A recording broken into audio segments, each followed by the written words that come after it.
Assalamualaikum warahmatullahi wabarakatuh. Sahabat Zaka TV, berjumpa kembali di program kesayangan kita, Suara Perempuan Muslimah. Seperti yang kita tahu bahwa dalam segala macam acara jamuan pasti ada suguhan kue di sana, dan itulah yang biasa juga dicari orang.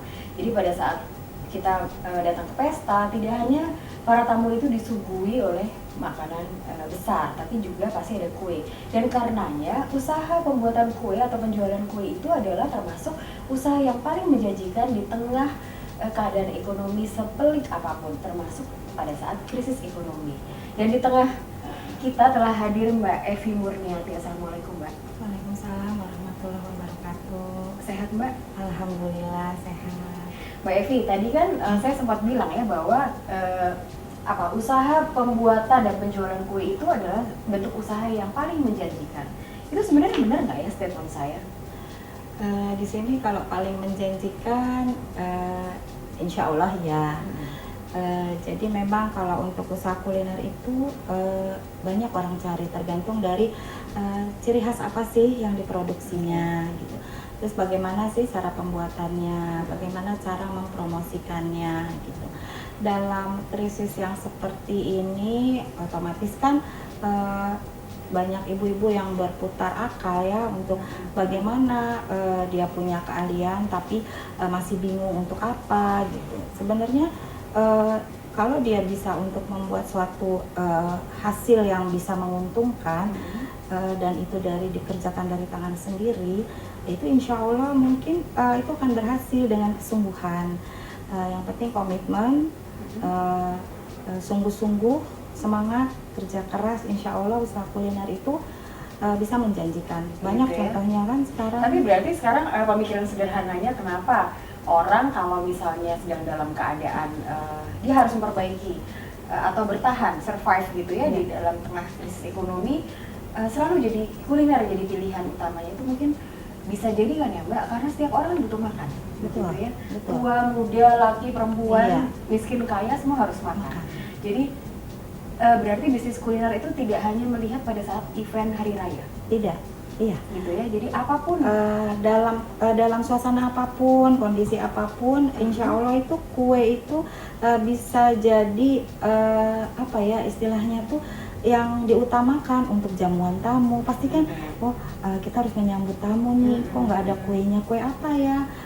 Oh ada tuh di sana gitu kan. Jadi pasti itu dicari, pasti ada momennya gitu ya, tanpa melihat itu hari yang spesial atau tidak. Betul. Nah, bicara soal peluang gitu ya, dan tadi sempat Mbak Evi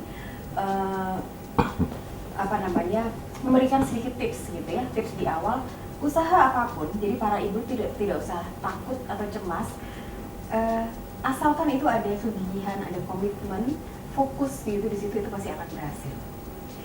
Tapi sebelum kita jauh lebih membahas itu lebih dalam, kita juga ingin tahu gitu ya, Mbak Evi sendiri sudah berapa lama sih sebenarnya menjalankan usaha ini? Oh ya, sahabat Zaka TV, Mbak Evi ini adalah pemilik Evi Cakes and Cookies. Itu adalah label yang Mbak Evi punya ya? Iya. Evi Cakes and Cookies. Sudah berapa lama Mbak? Sebenarnya kalau untuk ini dari awal ya Mbak ya, untuk survive itu dari anakku yang pertama itu TK tahun 2002. Tahun 2002. Nah sebelumnya 2002 dulu aku kerja Mbak. Kerja kantoran? Iya, kerja kantoran. Dulu kerja kantoran 11 tahun aku. 11 tahun? Saya kerja 11 tahun sebagai staff di kayak entertainer gitu untuk olahraga. Tapi di bidang olahraga. Tapi Mbak Evi di belakang meja atau ikut keluar? Di belakang meja dan ikut keluar juga, kerja lapangan juga. Ketika itu tahun 1998 itu awal Jadi pada saat Krismon? Ya, jadi berarti kita bicara ini relevan ya Mbak? Betul. Karena Mbak Evi sendiri ngalamin. Ceritanya gimana Mbak? Dulu itu tahun 98 itu Krismon. Akhirnya aku milih untuk keluarkan, jadi ada pengurangan karyawan. Dari situ aku udah punya anak 2 yang masih jaraknya setahun setengah, masih kecil. Mereka tadi usia berapa? Yang apa tuh yang saat 98? Oh 98 yang pertama itu usianya setahun setengah, Yang kecil itu baru berapa ya? Baru 8-9 bulan. 9 Jadi bulan. itu awal sekali mereka juga butuh namanya butuh asupan ya, asupan makanan gizi segala macam pokoknya gitu ya. butuh untuk Dan harga susu mahal sekali saat itu kan? Mahal, sangat mahal. Apa yang dilakukan Mbak? Waktu itu akhirnya aku berpikir gini, tidak ada yang nggak mungkin ya, buat Allah itu tidak ada yang nggak mungkin. Jadi dimana kita harus percaya bahwa semua itu memang Allah yang sudah kasih jalan, ya. Dimana kita harus akal diberi, semangat ada, jadi jangan putus asa. Dulu ada namanya kursus banyak, jadi aku ikut dulu Mbak, saya ikut kursus dulu yang sehari. Terus saya bermodal dari oven yang di Itu atas tadi kursus kompor. membuat kue. Kue, roti, kue gitu kan. Maaf, saat itu suami bekerja? Suami waktu itu masih bekerja Masih di bekerja, ya? sebenarnya Di sebuah perusahaan. di sebuah perusahaan. Terus akhirnya karena biasa kita berdua yang aku bisa mendukung penghasilan suami gitu, tiba-tiba kan harus dengan satu sendiri sumber. dengan satu sumber. Akhirnya saya berpikir gini, kayaknya Allah tidak ada yang tidak mungkin gitu buat saya, pasti bisa. Akhirnya saya ikut kursus, saya jual kue-kue gitu kan. Kursusnya berapa lama waktu itu? Saya waktu itu karena memang hobi masak, jadi nggak lama ya Mbak, cuma berapa ya, ikut yang instan aja 3 hari. Terus ikut demo ke sana ke sini gitu kan. Akhirnya itu berlangsung lama, jadi dari mulut ke mulut, ada pesanan datang ke rumah gitu kan. Saat itu apa? Aku ngerjain ini aneka bolu-bolu, dulu bolu pisang, brownies gitu kan, donat kayak gitu. Sampai anak saya TK, saya masih terus mengerjakan itu kan. Dan pesanan itu mereka yang mengambil ke rumah Mbak Evi atau Mbak Evi yang mengantarkan? Ada yang diambil, ada yang saya antar. Kebetulan kan jadi kalau lagi ngantar sekolah itu kan ada komunitas ibu-ibu ya, itu yang saya manfaatin tuh Mbak. Saya bawa keranjang, bawa kue-kue, saya tawar-tawarin gitu kan. Akhirnya dia suka, ada yang pesen gitu. Ya alhamdulillah. Jadi buat saya, ternyata ketika saya nggak kerja itu ada Allah kasih jalan gitu kan. Tapi gini Pak, kita juga jadi ingin tahu ya, Mbak Evi 11 tahun bekerja di kantor, ya, dengan keadaan yang sudah terjamin dengan fasilitas yang diberikan. Dan Mbak Evi tidak perlu bersusah payah membawa keranjang, menawarkan ke orang lain. Ada nggak sih awalnya perasaan canggung? Nggak ada. Tidak ada perasaan, aduh, gengsi. aku kan nggak kayak gini. Gengsi, enggak. Karena hidup itu, aku nggak pernah, buat saya jangan gengsi sama orang, jangan takut malu sama orang gitu. Justru kita malu kalau kita itu nggak bisa apa-apa, kita malu kalau kita itu tidak memberikan apa yang kita harusnya mampu kita berikan pada keluarga, itu harusnya kita malu. Justru kita malu sama Allah ketika kita, ya Allah aku tuh nggak bisa apa-apa, itu yang harusnya kita malu. Jadi aku alhamdulillah nggak ada rasa malu waktu itu. Mbak, kita akan lanjutkan lagi. Dan satu tips yang menarik sahabat Zakat TV adalah jangan gengsi dan buang rasa malu untuk lebih berhasil di kemudian hari. Sampai bersama kami di Suara Perempuan Muslimah.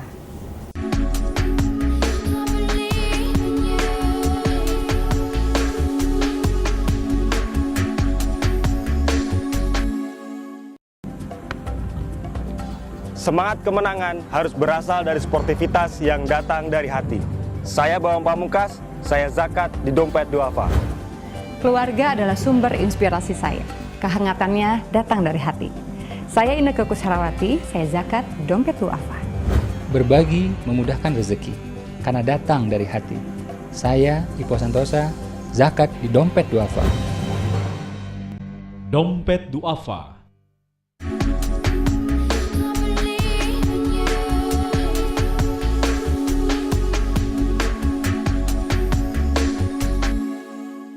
Sahabat Zakat TV, seperti janji saya, kita akan lebih banyak lagi mengulik apa sih yang dilakukan Mbak Evi Murniati ini untuk memperbesar usahanya. Satu tips tadi yang menarik adalah buang rasa malu dan jangan gengsi ya Mbak. Gitu. Nah, akhirnya kan Mbak Evi yang tadi menawarkan sendiri, gitu ya.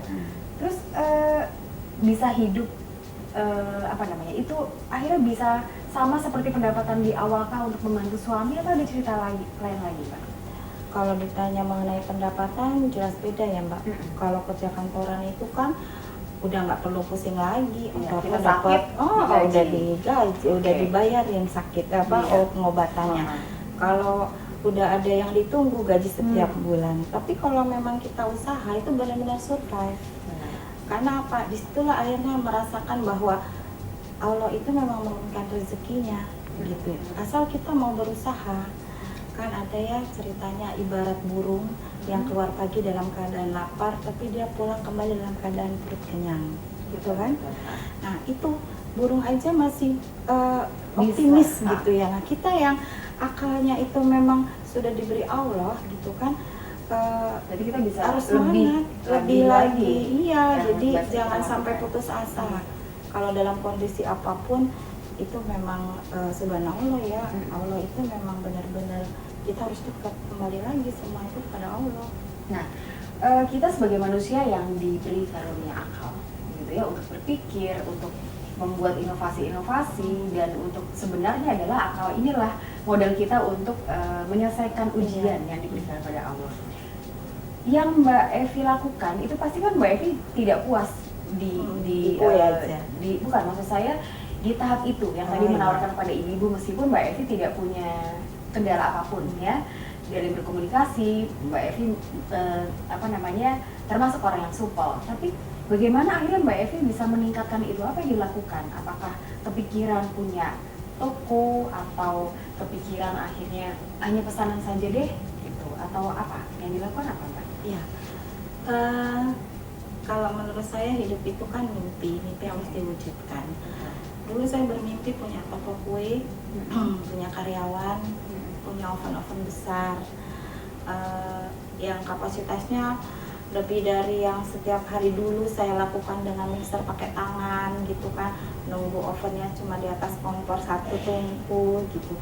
Ya itu akhirnya Pak, pandai-pandailah kita untuk memilah rezeki yang akan kita buktikan bahwa hasil dari yang pernah kita lakukan itu dibuktikan gitu. Ya alhamdulillah dari rezeki yang Allah kasih, dari mulai pesanan itu sudah mulai banyak, terus menambah lagi ke pesanan nasi box gitu, tumpeng, terus catering yang kecil-kecilan dulu sampai jadi tidak hanya melayani pembuatan kue ya? Iya, sampai gubuk, aku ada gubuk untuk pesta pernikahan gitu. Jadi kita berbagi, teman berbagi, kerjasama gitu ya. Akhirnya bisa sampai ke sana, dan alhamdulillah mimpi itu sekarang pelan-pelan sudah terwujud, meskipun harus masih lebih baik lagi ke depannya. Nah Mbak, ini kan tadi cerita singkat bahwa akhirnya alhamdulillah mimpi Mbak Evi bisa terwujud. Tapi pasti kan ada kejadian ya, di antara waktu itu ada kejadian. Satu ujian sudah berhasil kita kita jalani gitu ya, kita jawab ujian itu dan kita lulus, kita akan masuk ke level berikutnya gitu. Ada tidak kejadian ujian yang pada saat Mbak Evi sudah merasakan ada sedikit stabil dari sisi ekonomi, tiba-tiba ada ujian lagi di situ? Iya, betul Mbak, hidup itu kan memang ujian ya. Jika Allah itu cinta kepada umatnya, Allah pasti akan mengujinya lagi. Apa yang dialami Mbak? Itu yang dialami mungkin buat ibu-ibu atau ibu rumah tangga itu akan merasa wah ini benar-benar suatu musibah mungkin ya.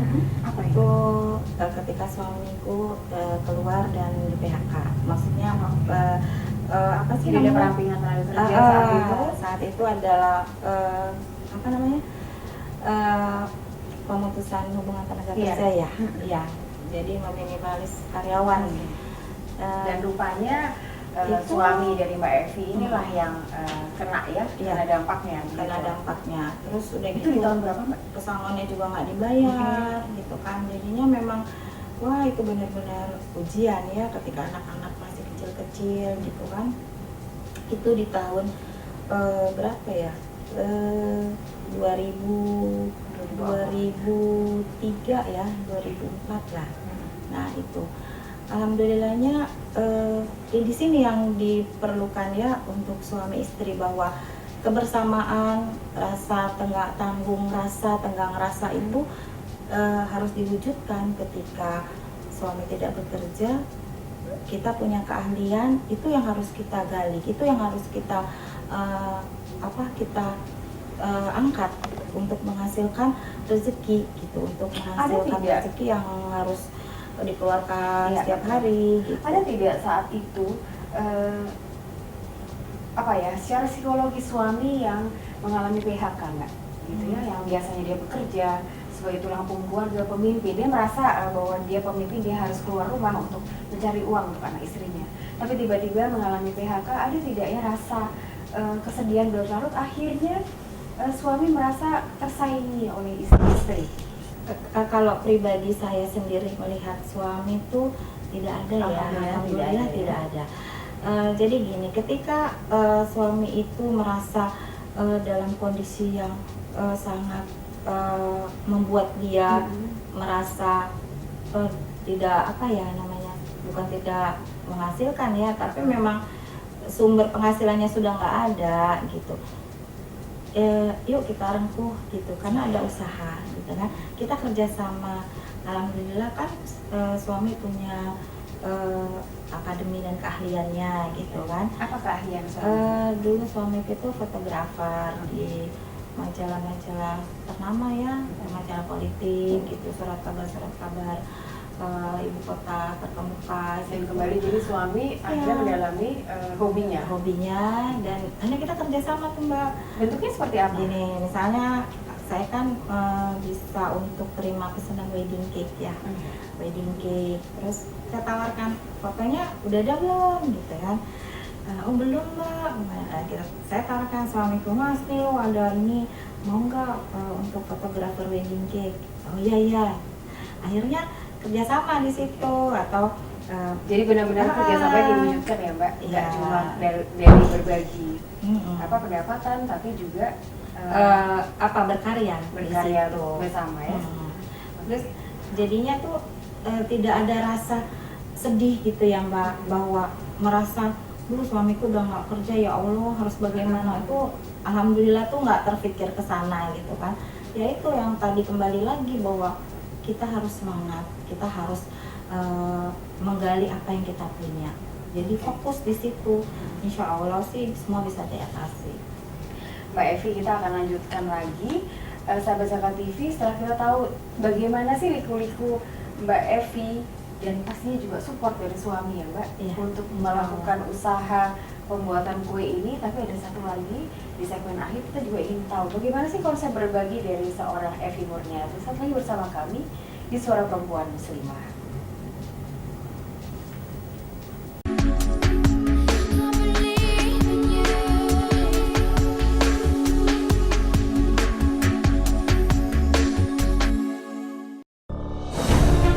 Ketika keindahan dunia merebak keselarasan, berbagi kemesraan. Ketika sejuta tangan merangkai kebahagiaan dalam kehidupan yang harmoni. Ketika zakat Anda wujudkan indahnya dunia.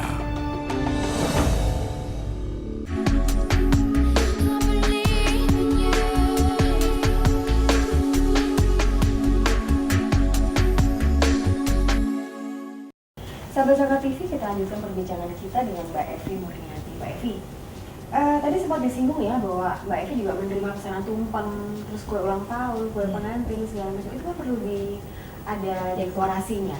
Itu Mbak Evi kerjakan sendiri juga atau Mbak Evi kasih sukan oleh rekannya Mbak Evi untuk mengerjakan itu? Alhamdulillah kalau dekorasi kue tart gitu ya, saya kerjakan sendiri. Saya bagi ilmu kepada yang kerja, jadi untuk yang sekiranya bisa dia tangani yang nggak rumit-rumit, itu saya percayakan ke dia, karena buat saya itu yang kerja itu harus bisa. Jadi kalau di rumah itu di toko tuh tidak ada kata nggak bisa, saya bilang tidak ada kata tidak bisa, belajar pasti bisa. Kesalahan itu asal ada kemauan, jangan lihat dari kesalahan, justru kesalahan itu jika terus diperbaiki, insya Allah kesalahan itu tidak akan terulang lagi.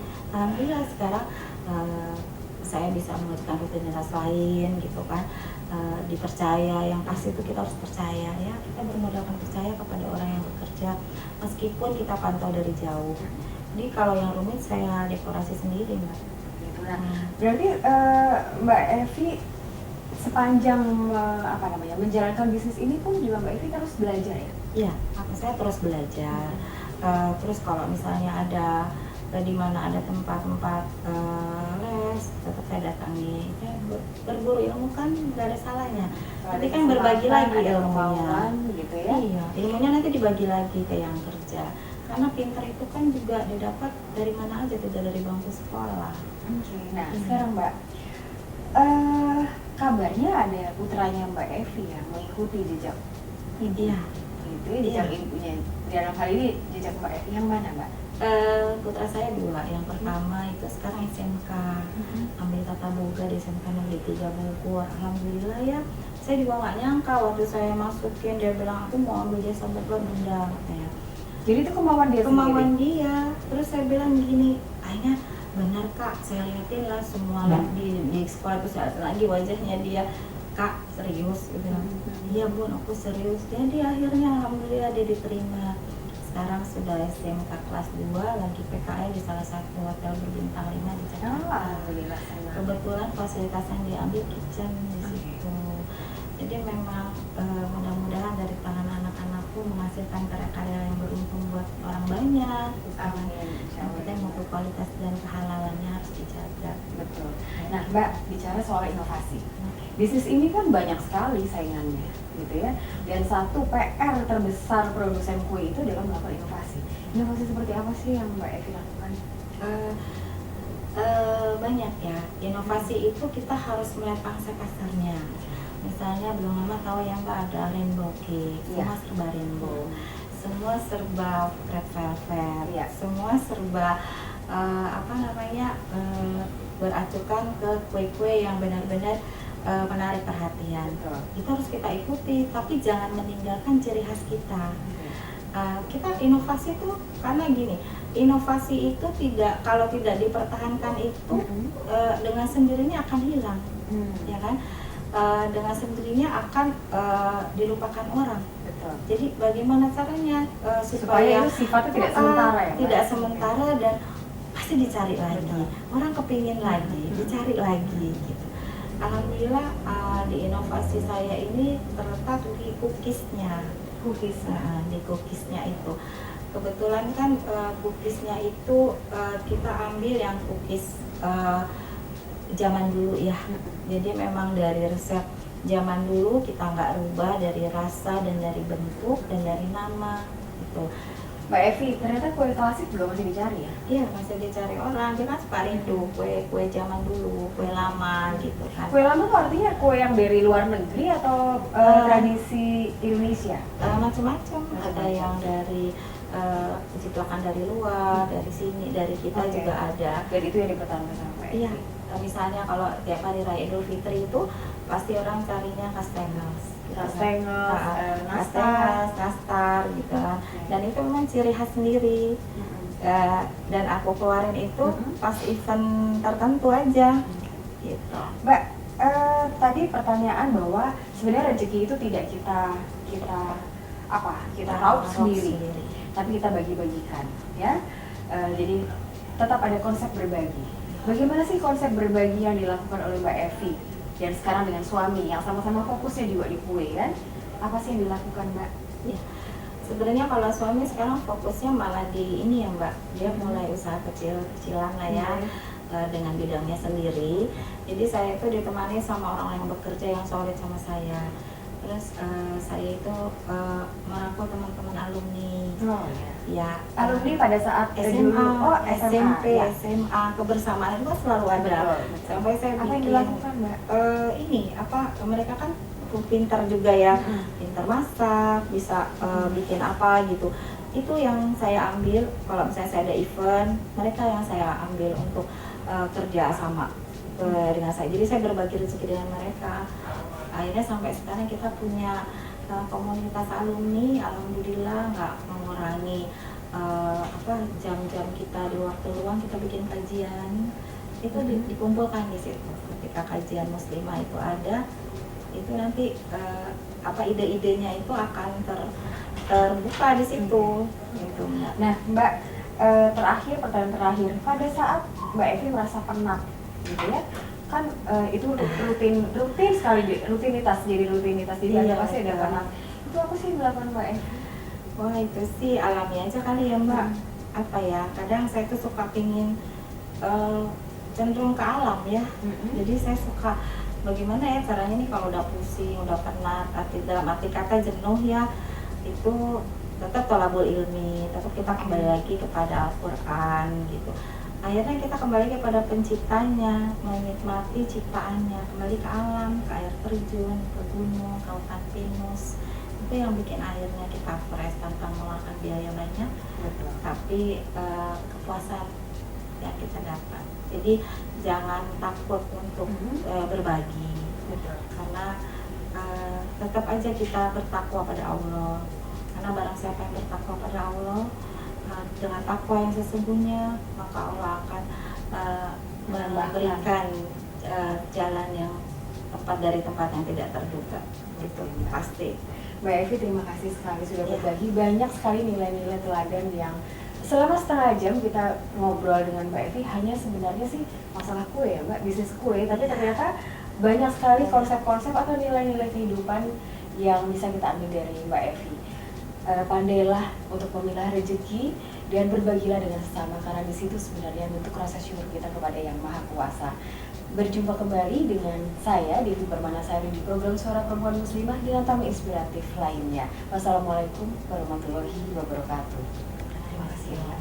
Sama-sama Mbak.